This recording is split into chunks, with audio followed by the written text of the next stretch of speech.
Welcome, everyone. Thank you for joining us for our December general membership meeting.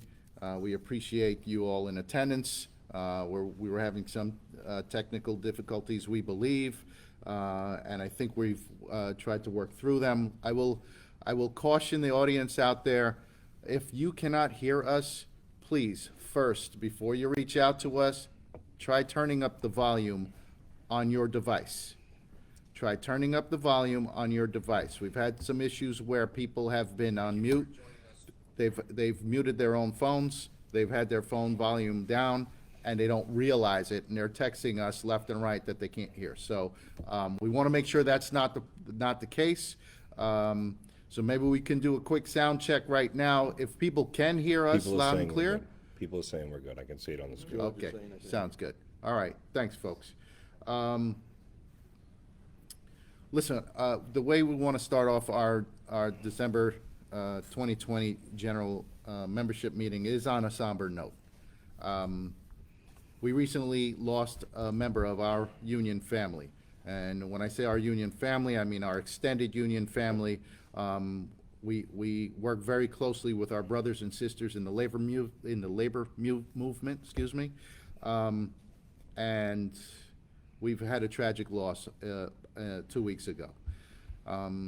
President Richard Abendolo was at the helm of Local 342 for, I think, 2 decades, give or take.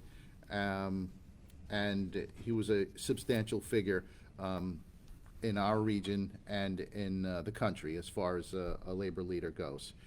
Tragically, he lost his life 2 weeks ago, and it has been a very tough thing to get over.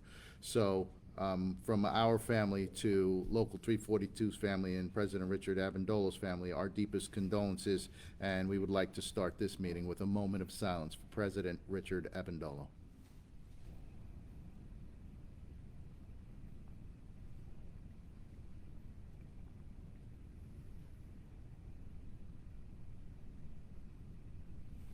Thank you, everyone, for indulging us there. He will definitely be missed by us, and we can only imagine what Local 342 and President Abendolo's family is going through now. So our hearts and our prayers are with you all.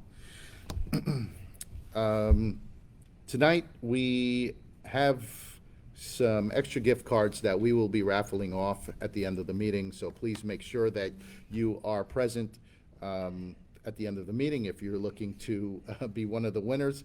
We have a couple of hefty gift cards tonight. We have one $200 gift card and 2 $300 gift cards that we will also be raffling off with the $25 cards that we typically raffle off. And a $10 Starbucks card. And a $10 Starbucks card as well. Again, you have to be present at the end of the meeting to claim your prize. So thank you for joining us. Thank you for being here. We appreciate the attendance. We appreciate you guys sticking with us through this tough time and joining us for this meeting. We'll have some pretty important messages tonight. And to start off, I'd like to pass it over to our president, Rob Newell. How you doing, everybody? I can tell you this much. We've now had 7 or 8 of our staff in various locations throughout the property of the union office. So I know that we have perfect sound. So if you can't hear us or your sound is too low, I assure you the issue is on your end. I apologize if you're having that issue, but we rebooted once. We shan't be doing that again. Let me start my comments this evening by echoing something Joe said. The labor movement suffered a significant tragedy, but our family here at Local 1500 suffered an enormous loss. November 24th, we lost Richard Abendolo, the president of Local 342. I took office as president when Tony stepped down in November of 2019, and to put it bluntly, Rich Abendolo did everything in the world that he could to ensure that my transition was not only successful, but that it was comfortable for me and that I had all the access to information, assistance, or someone at my back at all times. He helped me through some very difficult situations very early on. in my presidency, and I will be forever in his debt. We will do whatever we can at all times, no matter what, to assist Local 342 in any and all issues that that local may have, whether it be now through the transition of power to Dina Amendola Telemani, the new acting president of Local 342, or their staff in any way, especially their membership in our stores. They truly are brothers. Those aren't words. Brothers and sisters, forgive me. Those aren't words. Those are truths, and it's going to be a very difficult road for all of us, but certainly for the group at Local 342. So this is it's a really difficult time of year, and it's a really difficult situation for everyone to be dealing with. So rest in peace, Rich. Thank you for everything you did for us, for our members, and for you and your members at Local 342.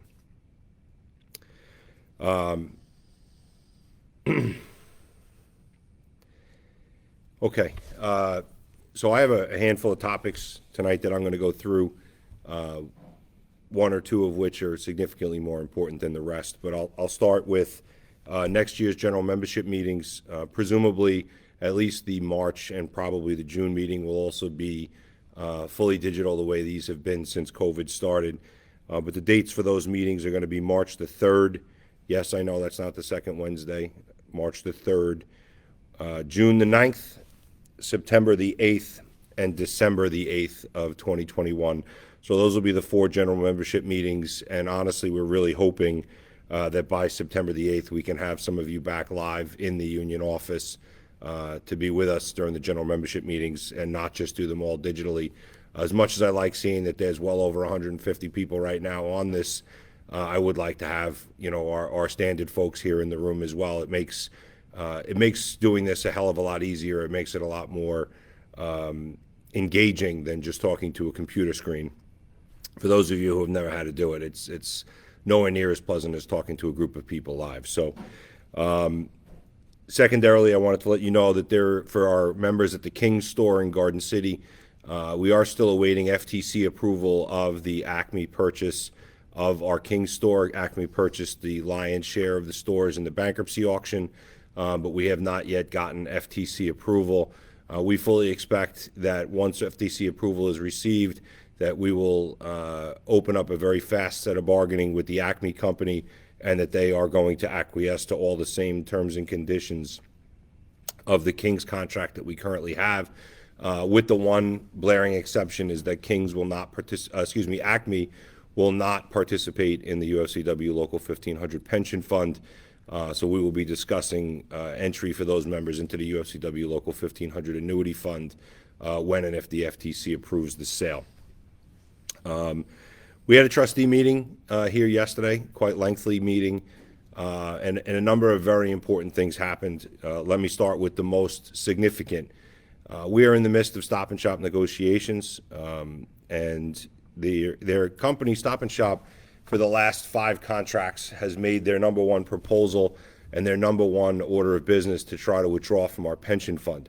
I don't want this to sound the wrong way. When I say they want to withdraw, it doesn't mean they want to walk away. It doesn't mean they want to orphan their responsibility or their liability. We've dealt with that through the A&P liquidation. We've dealt with that through the Fairway liquidation earlier this year. When I say that a company like Stop and Shop wants to withdraw from the pension fund, they want to pay their withdrawal liability in its entirety in a handful of large payments up front, and then they want to move their members from the defined benefit pension into another retirement vehicle. In this case, that was really bizarre. In this case, Stop and Shop has submitted a proposal to the Board of Trustees to withdraw from the UFCW Local 1500 pension fund, and I can tell you that there is an agreement in principle for that to happen. The deal is not done. It will not be done until a final contract is reached with the committee, and Executive Vice President Waddy will give you an update on the Stop and Shop negotiations. But the fact is that there is a deal in principle, and provided the new contract is ratified, that would take effect shortly after December 31st. It would actually take effect on January 1st. All other companies that are in the defined benefit pension would remain in the defined benefit pension as we speak. as we sit here right now. But there will be other employers that do come knocking to the Board of Trustees in 2021 and look to do exactly the same thing and withdraw from the pension fund. It was the focal point of my article in the December newspaper. You should be receiving that within a week or two with a little bit more specifics as it relates to why the pension fund is in the situation it's in. But this move will do nothing short of securing all benefits earned up to and including 12/31 of 2020, and it removes us immediately from the rehabilitation plan and the red zone. This move would, if this is approved, it would put the fund immediately in the green zone and allow us to reinstate accruals. The rate of accrual would be different going forward than it is currently. It would not change retroactively for anyone, but it would change prospectively for everyone who's still in the fund. So basically what that means is, as opposed to the current $30 per month for every year of service credit that a part-time member receives, and as opposed to the current $60 per month for every year of service that a full-time member receives, effective January 1st, 2021, all pension participants, now that would not include Stop and Shop if this was approved, would then receive an $18 per member per month credit for the part-timer, and they would receive a $48 per member per month credit for every year of service for a full-timer from January 1st, 2021 going forward. These changes don't come lightly, but these are all the necessary changes so that we could secure the benefits already earned and that we can continue to operate the pension fund without the restrictions of the rehabilitation plan or the possibility of this fund sliding further into declining and potentially ending up in the hands of the PBGC. These decisions are all being done for the benefit of all participants, both past and present. Believe it or not, there are more than 13,500 Local 1500 members that have a vested pension that have been separated for a long period of time. This would also go a long way towards securing their benefits as well.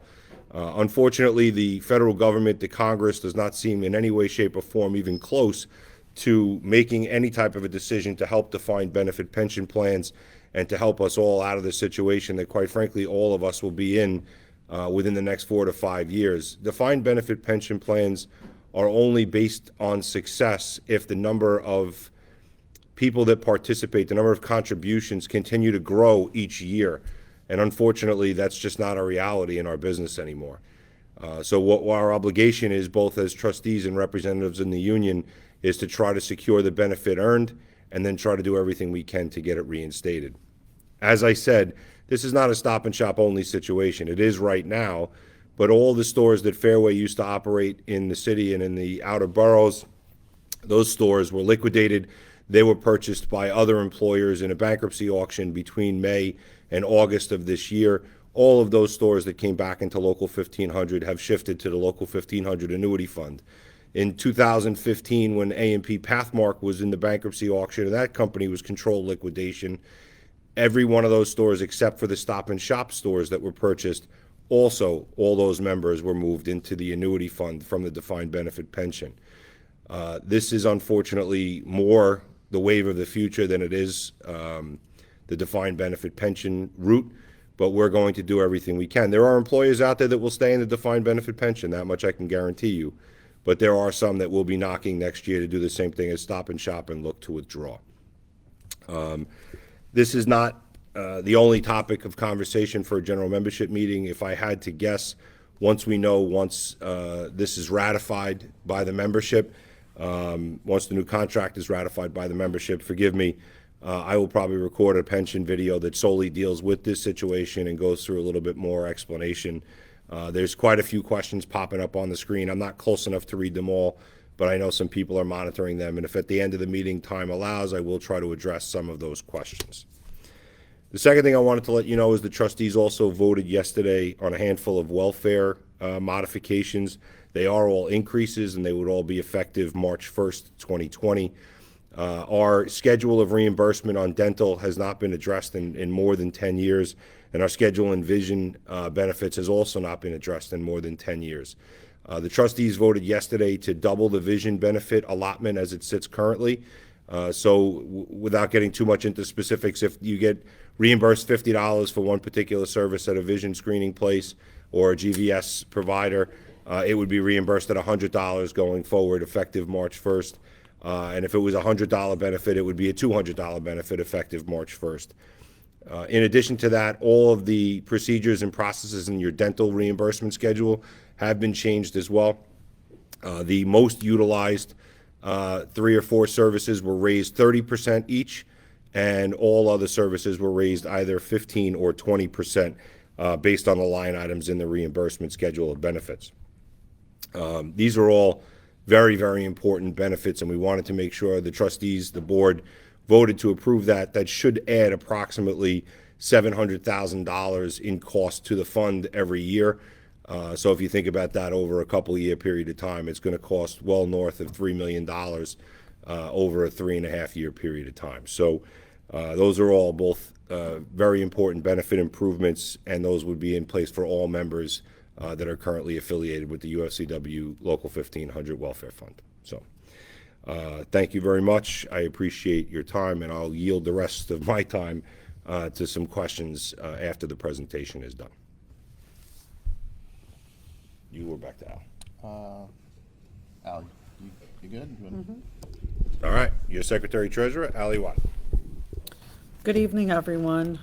Sorry if we're a little bit disjointed. Please understand that there's a lot going on, obviously, as the reports are reflective of that. And also, it is a little difficult to talk to you guys through this. So I also wanted to take a moment to say how much of an impact the loss of President Amendola has had on our union. You know, to those of you that knew Frankie, if you didn't know Rich, Richie was their Frankie. So our hearts do really go out to the family, and we will be there. And what we ask of you is that you back up our brothers and sisters in everything that they do, because they are our brothers and sisters in the stores and in the labor movement and everything that we do. Just excuse us as we get a little emotional over this, because it's obviously something that's very difficult for us. So moving on, I just want to say that 2020, the year that started, you know, with a lot of uncertainty. We were still dealing with the King Cullen situation. And as President Newell projected, the deal may not happen, and the deal did not, in fact, happen. And some other things that, you know, came down the pike, from other bankruptcies to the uncertainty of the future of a lot of jobs. And I'm proud to say that, luckily for us, through the leadership of our new president and honestly to our former president, because Tony does leave a legacy that we're trying to follow in his footsteps. And we believe that, luckily for us, we were able to overcome a lot of those things. But that uncertainty still stands. There are a lot of things that are still unknown. And, you know, I was monitoring before, if you were watching, to see what the questions are about. And we'll certainly get to them, because a lot of them are about the pandemic and what's going on. So we're still working on it. There's still the question about, you know, whether there's a vaccine and how that will be administered and who will get it. And we understand your worries. What I do want to say is that I appreciate, and we appreciate as a team, everything that you have done. We usually come to this point of the year and we talk about you making the holidays happen. And I think now more than ever, we have learned the importance of essential workers. Essential workers, as you have been labeled, are not just people that stock the grocery stores and keep people fed. I think for the time of the pandemic, it was also the time where people spent, you know, the time that they went to the gym, the time that they went to church, the time that they did anything, really, because the supermarkets were the only place that were open. So we thank you for that, and we thank you for sticking with our union, because together we can overcome everything. So I do have some things to report that are of a positive nature. We have some additions to our staff. Life goes on, right? And we have to make decisions, and we have to hire people to fill positions. So we're lucky to have a new person on our staff, on our office staff. And unlike years past where, we could actually turn the camera and show you this young lady, we cannot do that today because, again, of the pandemic. Her name is Ludis Leon, and if you worked at Fairway and you knew Ludis, she did work in the office, and she did handle a lot of the issues that our members would deal with. What we are seeking for Ludis to do is to take her skills and to bring them to Local 1500 and to assist our members. And obviously, that company went in a different direction. So we wanted to make sure that we kept some of that history. We're really happy to have her. I'm glad to report to you that she's doing a very nice job. She's acclimating herself to our side of the business really well. And we'll keep you posted. Another addition to our staff is Mr. Daniel Byers, who comes from a long history of knowledge with the Central Labor Council. I say long history, knowing that he's a very young man, but he does have a lot of knowledge on how our union works. And for those of you that don't know what the New York City Central Labor Council is, which could definitely happen, it's a labor body that we work with. It's the greater New York City labor body that oversees relationships with a lot of our affiliates and helps us and guides us along the way. I'm happy to also report that President Newell is on the board and proud vice president, newly elected. So congratulations to him. Moving on, I'd like to report that I feel like, and I want to say that I'm happy and proud to have been a part of the transition where we were able to have meetings virtually for a long time now. I'm not happy to say that that was the only means that we could have them, but luckily for us, we had our shop steward seminars for all of our areas a couple of weeks ago. It wasn't an easy task, and I wanted to take a moment to acknowledge the shop stewards that participated and thank them for their patience and thank them for everything that they do, quite frankly. This is also a time where we would be gearing up to have our dinners with our shop stewards and our meetings, and we would be going around and seeing you guys. And unfortunately, we're not doing that. So it is a little bit of an adjustment, and we're the type of people that want to be able to connect with you in a better way. But what COVID hasn't taken away is our ability to be able to get together and virtually carry this message. So we hope that we continue to do this and we continue to find possibilities so that we can stay connected and keep you guys informed, and you guys do the same. Because for those of you that were not on our Shop Steward Zooms, I want to just say a simple message to you. During this season, you may see some changes. You may see some new technology come to your stores. And I don't say that because I have some information to report to you. I'd be glad to tell you if I did. But what I do want to say is that now more than ever, because we're not in the same room all the time, I want you guys to pay attention. I want you guys to look around. I want you guys to take notice of everything that's happening. And if you see something, call your reps. Ask your managers why. Make sure you protect yourselves, because there are a lot of changes that are coming.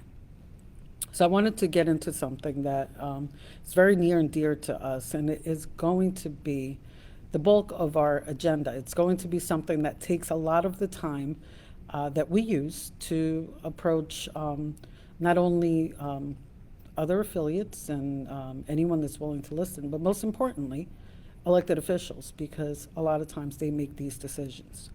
So during our transition to Village Supermarket, which was a very favorable thing for our members, we encountered a pandemic, a situation that for a lot of areas increased volume in business. Unfortunately, it didn't do that for the city. And when I say the city, I really mean Manhattan. But it's not limited just to that area. So what am I talking about? I'm talking about the loss of business and the impact that others are having on it, particularly in this case, the street vendors. So you may have seen carts that are typically parked up in front of stores that take the opportunity of that business and really hitch themselves to the brick and mortar operation, right? So if you've seen fruit carts that are in front of these businesses, a lot of times we don't realize the impact that they can have, and that they've actually evolved from little fruit carts to full-blown departments, and in some cases, a business of their own. So this is something that's really important to us, because with the concern of potential loss of business, because people are moving out and not returning to Manhattan and areas as such, we want to make sure that we're protecting those jobs. We want to make sure that the business isn't going to those that are taking this as an opportunity. And that's going to be the bulk of our campaign as it relates to politics in 2021. In 2021, we have a few things happening, and we'll get a little bit into politics. So 39 out of the 51 city council seats are up for grabs, which means that there's a lot of work to do. Mr. Daniel Byers knows, because he will be helping us, and he may be a little bit exhausted when he's done interviewing the multitude of candidates that are running for these seats. So it's not just that.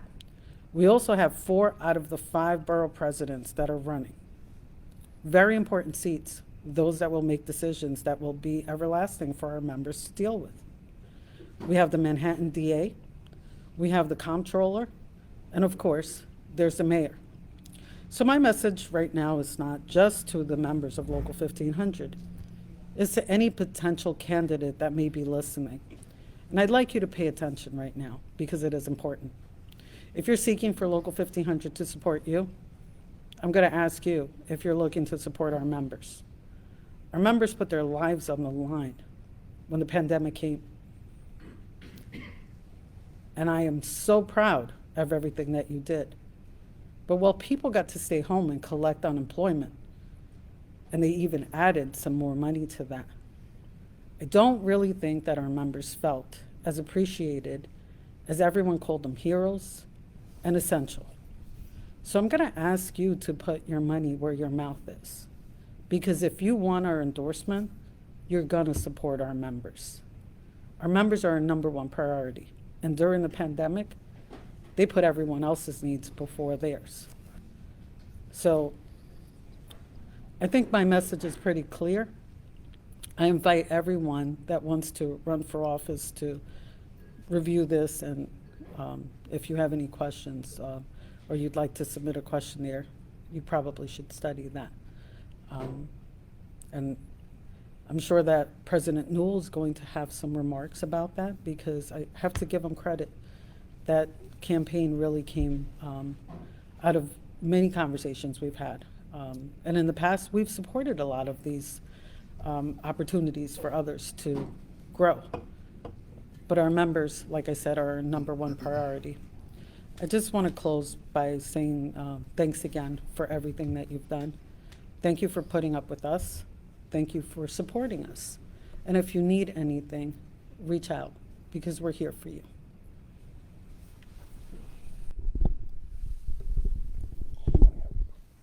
Thank you, Al. At this time, we'd like to call Senior Advisor to the President, Anthony G. Spielman, up to the mic. Come on up, Tone.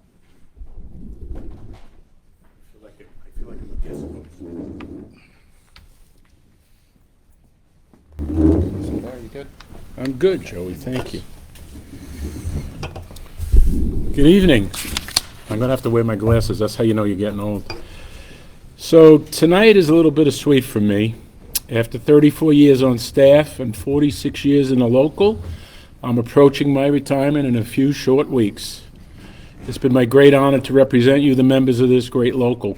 I think I've held almost every position in the 34 years that I've been here, from organizer to being a union rep, to becoming the political director, field director, assistant to the president, executive VP, secretary treasurer, and ultimately you elected me to be your president. And that was something that I will certainly always remember. I want to mention former President Frank Meehan. Many of you might not know who he is, but the old timers certainly know Frank.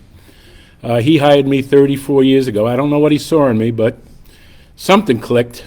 Anyway, Frank taught me everything I needed to know about running this great union, and I used to call him for advice quite often. He died too young, and I miss him to this day.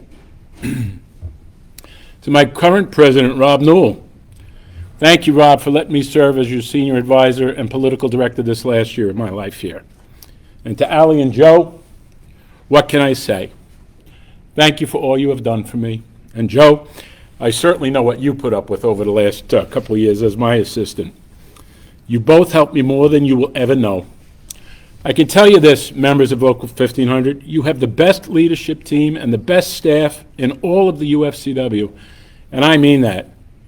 I know what's out there. Your staff is number one. So I say goodnight tonight to the general membership meeting, my last general membership meeting as a staff member of this great union. I've made many friends along the way, but now it's time for me to move on. I love you all. Merry Christmas, happy holidays, God bless. Thank you.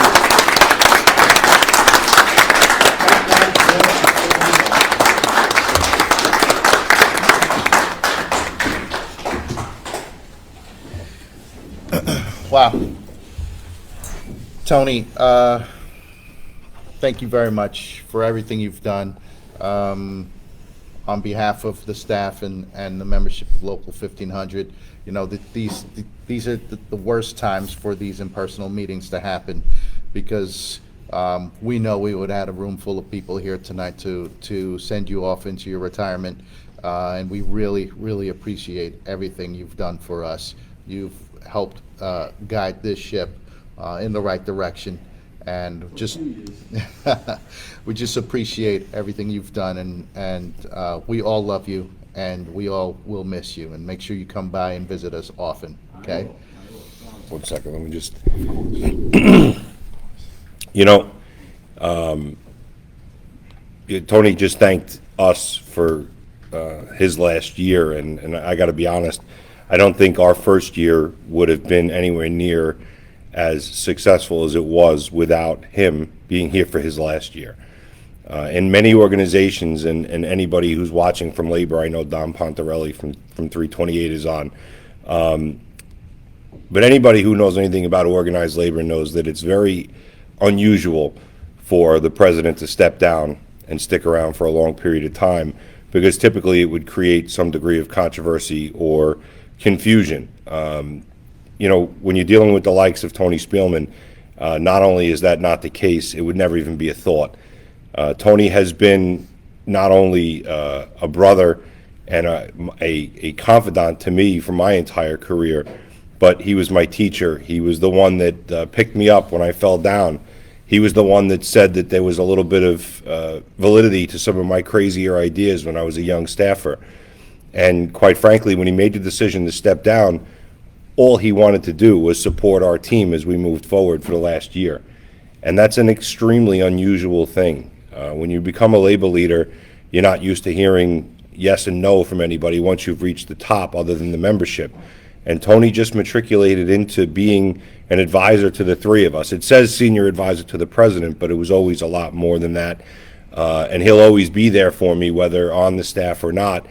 And I know that. And I'm humbled at the time that I got to serve with him.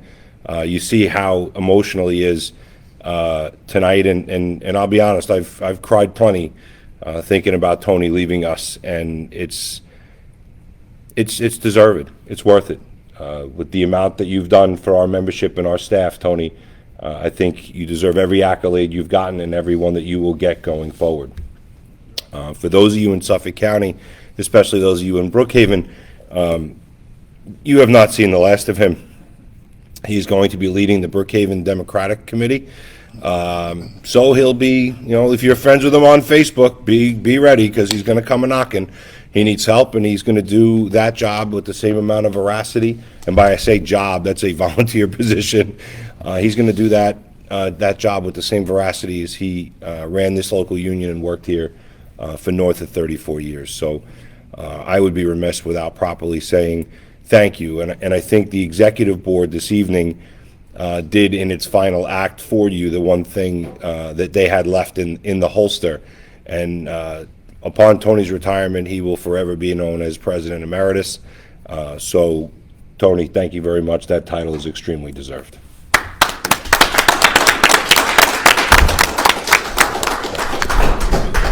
And Tony, the comments are blowing up, so make sure when you get a chance you re-watch this and take a look at all of the comments. There's a lot of love. All I see are hearts popping up on the screen. I can't really read what everything's saying from this distance, but I do see the hearts. So you're loved out there, and you're loved in here. Okay? Thanks again, Tony.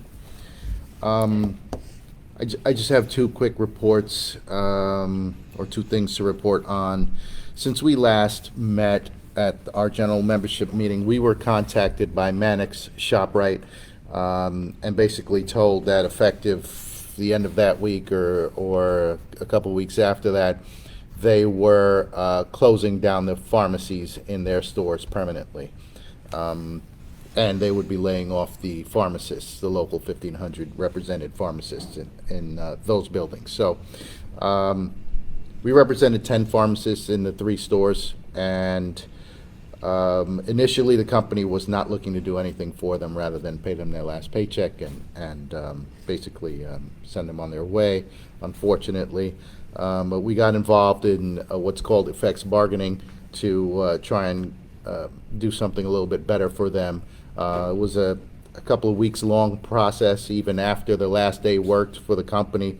So it was a little touch and go for them, especially not having their job anymore and trying to figure out what was going to happen with them. So I'm happy to report at least that we were able to secure over $100,000 for these for these 10 pharmacists collectively, something that they didn't expect, something that the company definitely wasn't, they weren't looking to do that. I'll just say that. And it sort of put a little bit of a silver lining around a pretty terrible situation for them. So proud of the job we were able to do as far as negotiating on their behalf, those outgoing members and those laid off pharmacists. So that's just something that we were able to accomplish a couple of months ago, right after our last general membership meeting.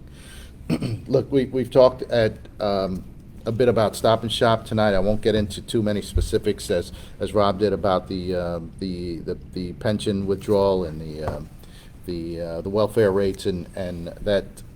But I will tell you that we have had 5 bargaining sessions with the company. Now, that's the union and a union committee of members and executive board members.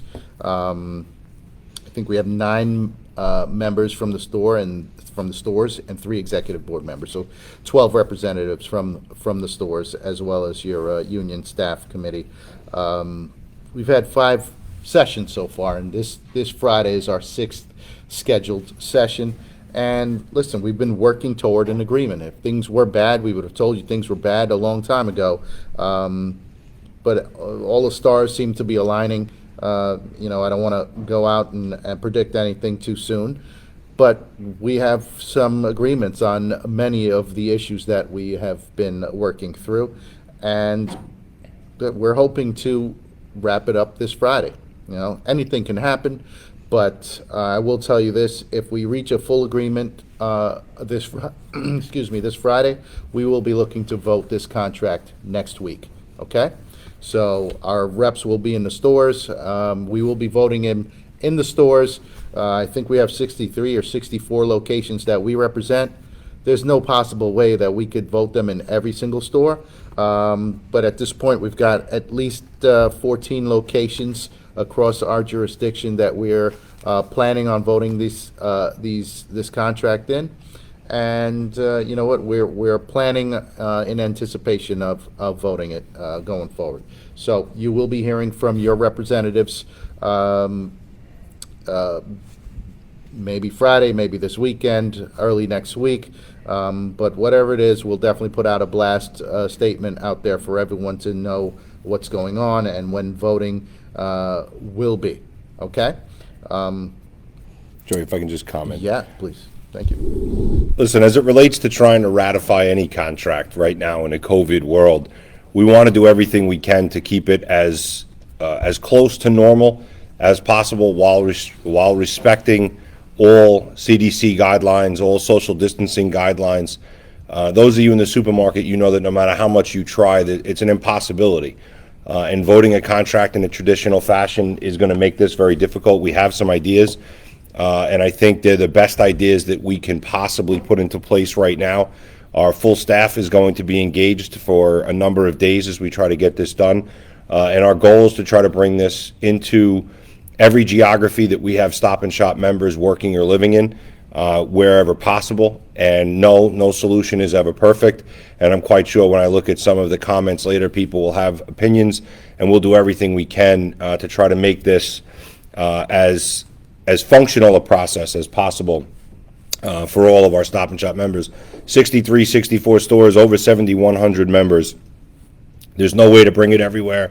There's no way to have a vote for 24 hours in any given day. So we will do the best we possibly can, especially dealing with the COVID restrictions. So hopefully you'll appreciate the process that we've put together, and you'll understand why it is a little bit different than what it normally is. Thanks, Rob. And hopefully you'll appreciate the deal that your committee has worked tirelessly on. And one thing I should mention is that all of these sessions have been held virtually via Zoom, okay? Going into it, we were apprehensive because we had never negotiated contracts via virtually. It was always an in-person event or a series of events. For those of you who have served on negotiating committees before, you know exactly what we're talking about, renting hotels and going in and sitting down in the same room and having lunch together at lunchtime and that type of thing, working around the clock till midnight in a hotel. Those were not options this time. However, our contract was expiring, so we had to address it. We had to face it, and 5 sessions in, it's been, as far as mechanically, it's been working very well with the company and with our members that have been on the negotiating committee. So for those of you who may be watching from our Stop Shop committee, thank you very much. We really appreciate it. And we always say that we couldn't get it done, or we couldn't get this close without you, and we appreciate it. And wish us well to try and wrap this thing up as soon as we can. That's it as far as my report goes. Do you want to get into the raffle? Yeah, hold on one second. Okay. So let me just comment on one of the topics that Ali covered, the fruit vendors, especially on Manhattan. There's never a good time to get into an argument where you can be painted as anti-immigrant or anti-returning veteran, and that's what we fully expect is going to happen. There are a number of elected officials and there are a number of constituency groups that are out there sponsoring and supporting the street vendors. One of them is the Street Vendor Project. And quite frankly, we're trying to deal with what's right and what's wrong. And what's wrong is for the brick and mortar employers that employ thousands of people throughout the city of New York to have their business pirated and stolen on the same exact streets that they pay hundreds of dollars a square foot to operate on. And they pay wages and benefit packages and pensions and annuity funds, and they provide opportunities for thousands of New Yorkers to work. And they have to deal with the uneven playing field that non-union labor brings to the table because we're not able to organize every operator inside the city.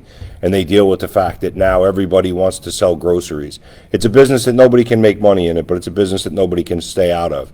Right? You walk into a drugstore, a CVS, a dollar store, now they're selling produce, frozen food, milk. It's a difficult business, and it's a difficult business enough without somebody on the street who pays no brick and mortar, pays nothing but a license, who has no enforcement, who has none of the regulations of the Department of Health, the Department of Agriculture, or any of the COVID restrictions. They don't have any sanitation, they don't have any food training, they don't have any of the obligations fiscally that our employers do. It creates an unfair and unlevel playing field. The fact is that many of the food vendor licenses were expanded to bring healthy food choices and healthy food selections to underserved areas in New York City, or food deserts, as they're commonly called, not to Midtown Manhattan, where we already have operators doing business, not in the same street corner as an established operator so they can undercut their prices by dollars per pound or dollars per piece. Yes, please. The bottom line is what it is. This is a problem that needs to stop, and it needs to stop before more brick and mortar supermarket operators are chased out of the city or are forced to close their doors. You know, you may think you're getting a good price on raspberries and blueberries, but at the end of the day, if all the supermarkets in your area close up, you're going to become victim to everything being by delivery only. And many of us know that that works for some, but not for all. Generationally, there are vast differences in who likes to have their groceries delivered versus who likes to go and pick them out. And yeah, it may be easy to get paper towels and toilet paper delivered, but I'm not too sure I want someone picking my meat, my produce, or getting my deli cold cuts for me without me seeing it. So all I would tell you is we need to be very careful about things that may not seem like a big problem today, because they could be a massive problem for our membership tomorrow. If the operators in the city continue to contract, there will be less operators. If there are less operators, there's less stores, there's less opportunities for our members, not only to gain hours, but to advance in their own companies. So this is a situation that we are not prepared to back down from, and we are going to tell every single elected official that, if, to Ally's point, that if they want our support, they're going to support our members, especially in Manhattan. So I just wanted to get a little bit deeper into that conversation, and we are working with a coalition to try to make the playing field level for our employers. We're not anti-street vendor. We are pro our employers. We are pro brick and mortar business in the city of New York right now. That's the simplest of solutions. People may try to manipulate or bastardize that message, but that's what they get paid to do. I get paid to tell you the truth. So that's the story. We're going to get into the raffles, and we're going to get into the questions and answers, because those are the last two pieces of the meeting. But I know what's going to happen, so I'm going to do this now. I want to say, from my family to yours, from Ally Rose, Melinda, Ashley, Amanda, and every other person in my family to all of yours, I want to wish you all a very, very Merry Christmas, a Happy Hanukkah, a Happy Kwanzaa, or any holiday that you and your family celebrate. I want to wish everyone a Happy New Year and a safe holiday season. I think those words were used a million times in our life, and I think until something like COVID and the pandemic has hit us, I don't think anyone realizes how important safety and happiness and normalcy can be. So please enjoy the holidays with your family, but enjoy them safely so that you can come back after January 1st. Because today, nothing is guaranteed. So I just want to say, from my family to yours, happy holidays. Thank you. You want to do the raffle? You want to give your messages? Yeah, look, I just want to echo what Rob said. Happy holidays from our family to yours. Thank you for everything you've done. This has been the toughest year ever, and I don't say that lightly. We hope that you continue to stay safe out there, stay healthy out there, and we got your back. Trust us, we have your back. So just want to say happy holidays to all of you. Thank you. Well, same for me. Happy holidays to you. I do want to thank you again for everything that you've done. And I want to say, I can't say from my family to yours, because as far as I'm concerned, you guys are my family. So happy holidays, and be safe. You got questions? I'm going to try to answer. Yeah, do it. Okay, where are we?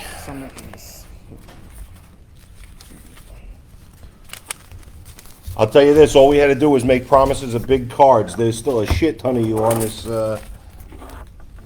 Zoom, or whatever this is, Facebook. Ryan Loughran, bring back hazard pay. COVID is still ongoing, so we deserve hazard pay. Ryan, we completely agree with you. There's no two ways about it. The union is not who stopped your hazard pay. The union negotiated with most of the employers for hazard pay.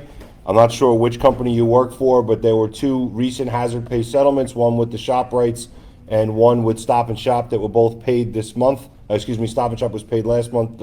ShopRite was paid today, I believe, if not tomorrow's check. So I would tell you that we believe 100% that our employees, our members, should get hazard pay. There's no, you're preaching to the choir here, brother. Can you fight for head clerks? I'm a frozen head clerk. but I do all the manager's duties, schedules, orders, paperwork, computer work. We deserve pay and manager recognition. Also, Ryan Loughran. Yeah, Ryan, we make every effort to increase every department, any lead clerk, any clerk who's receiving a premium to run a department. We make every effort to either A, get them to department manager status, or B, get them to a point where their premium rises to an acceptable level. It's not an easy fight. I mean, everyone knows what a classified department manager makes in the stores versus someone who's not, so I could certainly understand why you're asking. It's on the table. It is always on the table. We will do everything we can. Mr. Waddy, as the chief negotiator, I'm sure, has made this a point of bargaining. Tom Laya, I don't want to mispronounce your name, Liacona, I'm going to say. I'm not sure if that's how you pronounce it. How will this affect the current pensioners and future benefits? Well, it depends on where you work. So there's two answers to that question. If the Stop and Shop withdrawal is approved, what would happen is this: every benefit that was already earned is earned at the rate that it was earned. Effective January 1st, 2021, all current Stop and Shop employees will come into the local 1500 Annuity Fund. It's a different fund. We are negotiating what's called a reciprocity agreement between the two funds, so that someone who has less than 5 years in the pension fund and spends the balance of their time working for Stop and Shop, but in the annuity fund in this situation, that they wouldn't be disadvantaged, and that they would potentially be vested in both funds. We're also trying to get anyone who is already vested in the pension fund to automatically be vested in the annuity fund, so there would be no additional waiting periods or vesting periods. This is a very unique situation, so everything needs to be done. There are two different funds, so there are two different boards of trustees, one for the pension fund, one for the annuity fund. There are two different sets of attorneys. The only thing that remains the same, the union trustees on both funds are the same, as well as the consultant to the funds are the same for both funds. So there are still a lot of unanswered questions. However, it is also still not approved as we sit here. Christopher Castellano needs to talk to Rob Ecker about full-time retirement. He now knows that, Chris. Thank you very much. Gregory Jr., ShopRite, recognizing frozen head clerks as managers. Greg, all ShopRite contracts, with the exception of Bonadonna and Village, are up next year in July and August of 2021. Village and Bonadonna could potentially negotiate on their own before that. If not, I'm sure that they would agree to sign on to an extension agreement. We have had preliminary conversations with both companies, but no formal negotiations yet.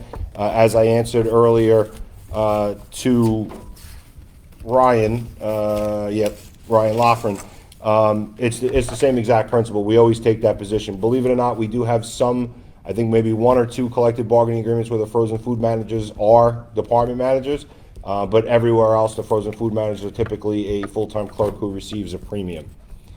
Dan Augustini, what's the annuity fund? First of all, Danny, no, Monster is not a sponsor. No to the person who said, can I have your Monster?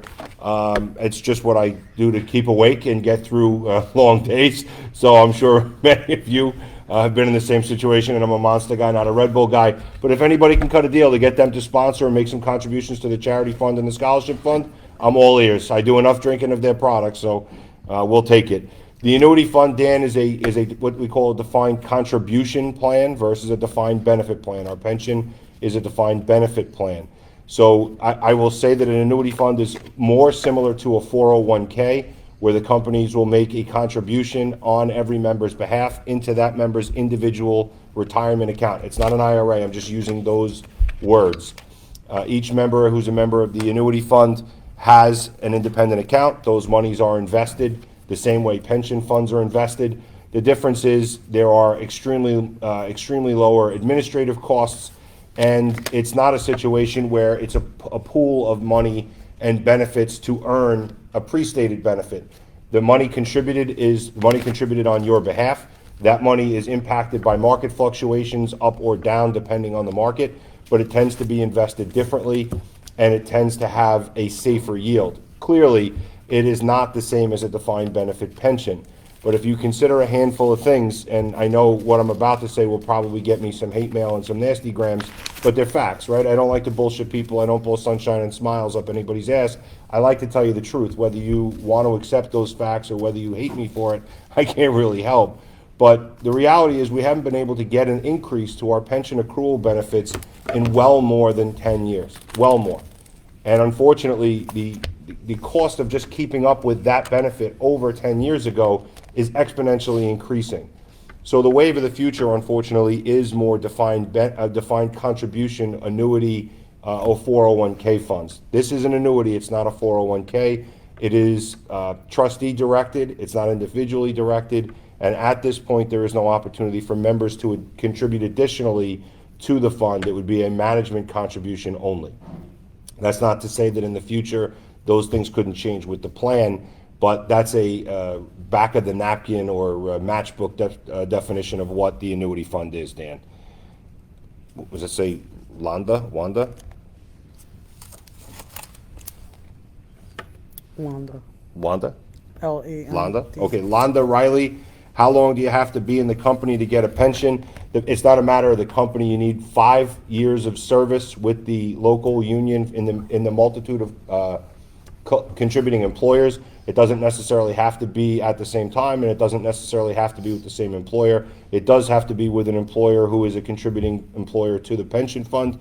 I would tell you, Londa, you can call 516-214-1333. Tomorrow, you can speak with the pension department representative that answers the call, and they can tell you where you are as far as your employment status goes. It's 1333 or 1330, and it's 516-214, the first digits you would have for either one of those two.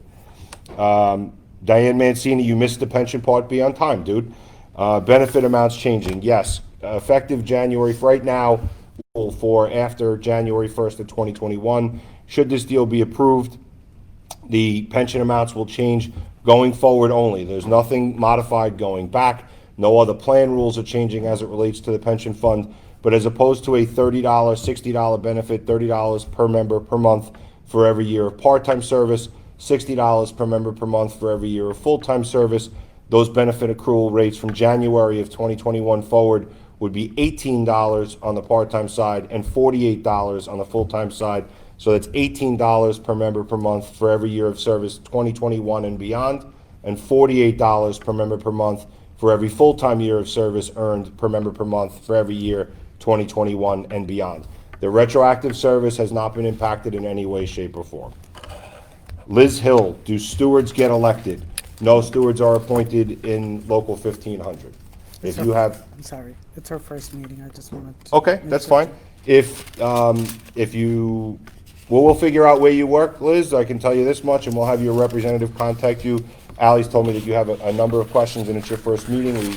We welcome you. And is there any progress with workers' compensation taking the cases of post-COVID COVID-19 medical issues? I'm asthmatic now due to COVID-19, when prior I had no pulmonary issues at all. Gus, I can tell you right now, very similar to the Zadroga Act after 9/11, this is a massive political undertaking. Unfortunately, there's no way for me as the president of a single union that represents 17,000 people to answer that question, other than to tell you it is on the primary objectives for every central labor body throughout the state and certainly throughout the country. It is a pandemic, so it's not something that's limited to one area like 9/11 was. God willing, we will be able to get some government support, but if you've listened at all to our governor, you'll know that the anticipated support from a federal level is pretty low right now, and I'm not sure whether or not that's going to be able to change with the change in administration in January. So we all have our fingers crossed. We completely agree that it's the right thing, but the last time I checked, our government doesn't just do things for its citizens because it's the right thing to do, no matter who's in charge. Mary Ann Schatz, what is this status of Stop and Shop negotiations? Joe covered that. It's still ongoing. Larry Bundrick, hazard pay is a must. Couldn't agree more. I have to watch it later. Too bad. Terry Amato, I'm not sure. Too bad we are monitored. I'm not sure what that means. What do you got? I think you answered most of them, but there are a couple there that I'm not sure you hit on. So, Stephen Ticci. Stephen Ticci, why aren't D'Agostino members getting hazard pay? Each company had its own set of negotiations. We were able to come to some agreements for retroactive or an additional stipend for hazard pay with certain employers and not for others. Stephen, the only thing I can tell you is, look, anybody who works in a supermarket inside the city limits of New York, there has been a mass exodus of customers in the city. And, quite frankly, it's getting very, very difficult for our employers. They're your employers, but they are also contributing employers to the funds. It's getting increasingly difficult to keep up with the loss in revenue because people are leaving the city in droves. That being said, we're doing everything we can to negotiate. Your company is no longer independently owned by the D'Agostino family. It's now part of a conglomerate that is owned by RAG New York, which is a Red Apple Group New York, and is primarily controlled by John Katsimatidis and the Gristides Group. So it's something that we're working on, but why are you not getting it now? It's because the company has not agreed with the union to increase or reinstate hazard pay. Matt Pitt, I have questions regarding pharmacy. How do I get my concerns addressed? Matt, if you are a pharmacist, I would tell you that you should contact your union representative, and then they can certainly guide you. I don't know if you're a Stop and Shop pharmacist. I don't know if you're a Cullen pharmacist, a ShopRite pharmacist, because we do represent pharmacists in all three of those companies. So unless your rep in the room recognizes your name, I would just tell you to reach out tomorrow. You can call the switchboard at 516-214-1300 anytime after 8 a.m. They can look you up in the system right there, and they will get you a message transferred over to your delegate immediately, okay? And if you have a question about a pharmacy card, if you're a member that has a prescription drug card, then you're going to want to call 516-214-1335, 1336, or 1337. Those are the direct lines for our medical department, and they're open at 8:30 tomorrow morning until 5, and they can assist you further if your question is about a prescription drug card. Anybody else? Going once, going twice. I think we're good. All right, they say we're clear. So to all of you again, I wish you a happy holiday. I say I wouldn't have forgotten. It would have been the first time. I want to thank you all for your patience, for your support, and most importantly, for your membership. Please keep others in your hearts and in your minds, and anything you can do to help support your community or families in need this year. Above all else, I think it's a yeoman's job, and I think it's something that we all have a moral responsibility to do when we can. There are quite literally millions more people this year that don't have any means to provide a holiday dinner or provide a holiday for their family. There are millions of people that are sick. There are millions of people that will get sick between now and the holidays. So anything you can do for your neighbor, I'm sure, will get you a little closer to the right side of things when your time comes. So thank you very much. God bless you all, and happy holidays.